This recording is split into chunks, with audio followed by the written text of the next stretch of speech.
میرے محترم بھائیوں اور دوستو، کبھی آپ نے غور کیا ہے کہ قیامت کا منظر کیسا ہوگا؟ وہ قیامت جس کا آنا طے ہے، جس کے آنے کی خبر اللہ کے آخری نبی حضرت محمد صلی اللہ علیہ وآلہ وسلم دے چکے ہیں۔ کیا آپ نے کبھی غور کیا ہے کہ وہ دن کیسا ہوگا؟ قیامت کی شام کیسی ہوگی؟ آج ہم قرآن و حدیث کی روشنی میں قیامت کا نقشہ کھینچنے کی کوشش کریں گے۔ دعا ہے کہ اللہ ہمیں اس خوفناک دن کی تیاری کرنے کی توفیق عطا فرمائے۔ ایک ایسی ہی عام سی شام ہوگی، گرم دوپہر ہوگی یا پھر سرد دوپہر ہوگی، پتہ نہیں وہ گرمی کا تپتا ہوا سورج ہوگا یا سردی کا ٹھنڈا کپ کپاتا ہوا سورج ہوگا۔ شام حسب معمول ڈھلے گی اور دن کو الوداع کہے گی۔ دن اور رات حسب معمول یہ کہہ کر جدا ہوں گے کہ کل پھر ملیں گے۔ پرندے گھونسلوں کی طرف حسب دستور لوٹیں گے، تاجر اپنی ترتیب پر اپنے گھروں کو لوٹیں گے، مائیں بچوں کو گود میں سلا کر بستروں پر دراز ہوں گی، تھکے ہارے مزدور اپنے بستروں کو لوٹیں گے، بادشاہ اپنے تخت شاہی پر دراز ہوگا اور وزیر اپنے تخت وزارت پر دراز ہوں گے۔ پولیس والے اپنی چوکیوں پر پہرا دیتے ہوئے یہ سوچ کر گھوم رہے ہوں گے کہ کب صبح ہوگی اور میری ذمہ داری ختم ہوگی، اور دوسرا حوالدار آ کے چھٹی دے گا۔ رات کو کسی گھر میں مہندی لگ رہی ہوگی کہ صبح بارات آنی ہے، اور کسی گھر میں بارات آ چکی ہوگی اور صبح ولیمہ ہوگا۔ کہیں نئی دکانیں بن رہی ہوں گی اور کہیں صبح کو دکان کا افتتاح ہونا ہوگا۔ کسی کا گھر رات کو مکمل ہوا ہوگا اور صبح انہیں اس گھر میں منتقل ہونا ہوگا۔ یہ ساری حسب معمول کی وہ باتیں ہیں جو آج کے دن میں کسی نہ کسی جگہ پر ہو رہی ہیں، اور قیامت سے پہلے کی شام بھی بالکل عام سی شام ہوگی۔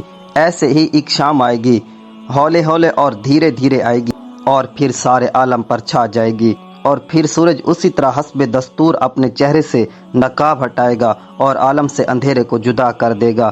کوے آنکھیں کھولیں گے، مرغا اذان دے گا، بلبل کا نغمہ ہوگا، کوئل کی کوکو ہوگی، چڑیوں کی چہچہاٹ ہوگی، جھرنے اس طرح اپنے پانی کے ساتھ بہہ رہے ہوں گے، دریاؤں میں طغیانی حسب دستور ہوگی، سمندر میں موجوں کی انگڑائیاں حسب دستور ہوں گی، سبزی لینے والے صبح صبح سبزی منڈی کو جا رہے ہوں گے اور ڈرائیور اپنی گاڑیاں ٹھیک کر رہے ہوں گے، مائیں بچوں کو اسکول کے لیے تیار کر رہی ہوں گی، کوئی مکھن کا پیڑا نکال رہی ہوگی تو کوئی ڈبل روٹی پر مکھن لگا رہی ہوگی، اور کوئی توے پر پراٹھا ڈال رہی ہوگی۔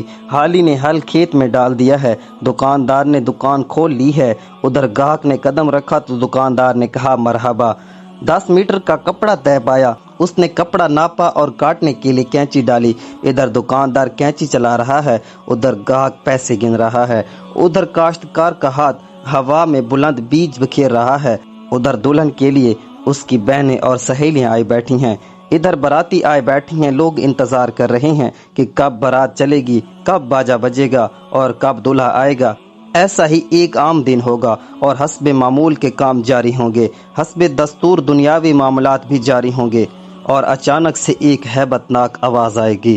وہ آواز اتنی خوفناک ہوگی کہ اس کی آواز کو سن کر دکاندار کے ہاتھ سے کینچی گر جائے گی، گاہک کے ہاتھ سے پیسے گر جائیں گے، کاشتکار کے ہاتھ سے بیج گر جائے گا، دلہن کے گجرے ٹوٹ جائیں گے، مہندیاں گر جائیں گی، دلہن اپنی جان بچا کر بھاگنے لگے گی، اور براتیوں کو اپنی برات دلہن تک یاد نہ ہوگی، بیٹی یاد نہ ہوگی تو لڑکے والوں کو گھوڑے پہ چڑھتا ہوا دولہا بھول جائے گا، میراثیوں کو اپنے ڈھول بھول جائیں گے، اور سیاست دانوں کو اپنی سیاست یاد نہ ہوگی، حوالدار کو اپنا پہرا بھول جائے گا۔ وہ خوفناک آواز پورے جہاں کا کلیجہ چیر دے گی۔ انسان کا کلیجہ تو ویسے ہی چھوٹا سا ہے، قرآن کے مطابق یہ آواز اتنی خوفناک ہوگی کہ اس آواز کو سن کر زمین و آسمان کے کلیجے پھٹ جائیں گے، پہاڑوں کے بہتے ہوئے چشمے خشک ہو جائیں گے، ماؤں کے ہاتھوں سے وہ نوالے گر جائیں گے جو وہ اپنے بچوں کو کھلا رہی ہوگی، وہ ماں جو چند لمحے پہلے بچے کو اپنے چھاتی سے دودھ پلا رہی تھی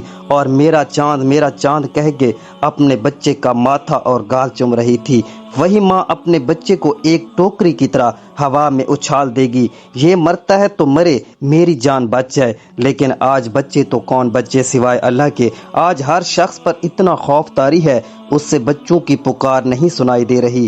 آج دھرتی پر مسلمان نہیں ہوگا، یہ تو اللہ کا شکر ہے کہ قیامت صرف کافروں کے لیے ہے، مسلمان کوئی نہیں ہوگا۔ جس دن انسان اپنے ہاتھوں سے بنے ہوئے گھروں کو گرتا دیکھے گا، سنگ مرمر کی اینٹوں کو ادھڑتا ہوا دیکھے گا، اپنے تخت کو ریزہ ہوتے ہوئے دیکھے گا، اپنے اسلحے کو بکھرتا ہوا دیکھے گا، اپنی طاقت کو ٹوٹتا ہوا دیکھے گا، اپنے جسم کو ساتھ چھوڑتا ہوا دیکھے گا، اور ایک آواز آئے گی کہ بھاگ سکتے ہو تو بھاگ جاؤ، لیکن کوئی بھاگ کے دکھائے، آج کوئی چھپ کے دکھائے۔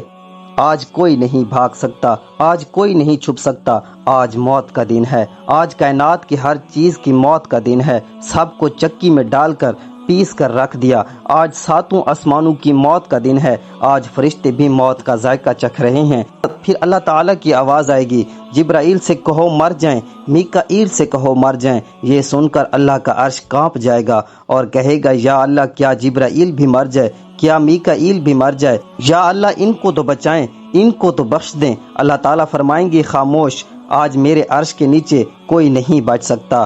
آج جبرائیل بھی تڑپ کر مر گیا، آج میکائیل بھی چکرا کر گر گیا، اور چشم تصور میں اسرافیل کو بھی گرتے ہوئے دیکھ لو، آج عرش کے فرشتوں کو بھی گرتے ہوئے دیکھ لو۔ ایک عجیب منظر ہے، ایک ہیبت ہے، ایک سناٹا ہے، ایک خوف ہے، ایک جلال ہے۔ اوپر اللہ ہے اور نیچے اسرائیل علیہ السلام کی ٹانگیں بکری کے بچے کی طرح کانپ رہی ہیں، اور اللہ کہہ رہا ہے، کون باقی؟ اسرائیل علیہ السلام کہے گا، یا اللہ، اوپر تو اور نیچے تیرا اسرائیل باقی ہے۔ تو اللہ تعالیٰ کی ہیبت ناک آواز آئے گی، تو بھی مر جا میرے اس امر کے ساتھ جس امر کے ساتھ میں نے تجھے پیدا کیا تھا۔ اللہ اکبر۔ کوئی اسرائیل علیہ السلام کو مرتا ہوا دیکھے، لیکن کون دیکھے جب کوئی دیکھنے والا ہے ہی نہیں۔ سب کو موت کی وادی میں دھکیل کر اللہ کہے گا، کوئی میرا شریک ہے تو سامنے آئے، کوئی میرا شریک ہے تو سامنے آئے، کوئی میرا شریک ہے تو سامنے آئے۔ لیکن اس دن کوئی آواز نہیں ہوگی، اس دن تنہا اللہ کی ذات باقی ہوگی جو کہ وحدہ لا شریک ہے۔ میرے بھائیو، یہ وہ دن ہے جس کا آنا طے ہے، یہ وہ دن ہے جس کے لیے ہم اس دنیا میں آئے ہیں۔ اس دن کچھ باقی نہ ہوگا، اس دن پورا جہاں ٹوٹ چکا ہوگا۔ میرے بھائیوں اور دوستو، اس ٹوٹ جانے والے جہاں سے عبرت لو۔ اللہ کے واسطے اس کا حرص چھوڑ دو، اس کے دیوانے نہ بنو۔ اس کے دیوانے کے لیے ذلت کے سوا کچھ بھی نہیں، سائے کے پیچھے بھاگنے والوں کے لیے دیوار سے ٹکرانے کے علاوہ کچھ نہیں، ریت پہ پانی تلاش کرنے والوں کے لیے سوائے پیاس کے علاوہ اور کچھ نہیں، اس کی عزت سے دھوکہ کھانے والوں کے لیے سوائے ذلت کے علاوہ کچھ نہیں، اس کی جوانی پر اترانے والے کے لیے بڑھاپے کی خوفناک آہیں اور سسکیوں کے علاوہ کچھ نہیں۔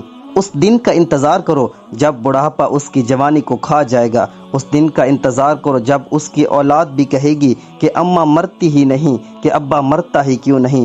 دعا کرو اللہ والد صاحب کے لیے آسانیاں پیدا کر دے، یعنی دوسرے لفظوں میں موت دے دے۔ جگہ جی لگانے کی دنیا نہیں ہے، یہ عبرت کی جہاں ہے، تماشا نہیں ہے۔ جہاں میں ہے عبرت کے ہر سو نمونے، مگر تجھ کو اندھا کیا رنگ و بو نے۔ ملے خاک میں اہل شاں کیسے کیسے، مکیں ہو گئے لا مکاں کیسے کیسے، ہوئے نامور بے نشاں کیسے کیسے، زمیں کھا گئی نوجواں کیسے کیسے۔ جگہ جی لگانے کی دنیا نہیں ہے، یہ عبرت کی جہاں ہے، تماشا نہیں ہے۔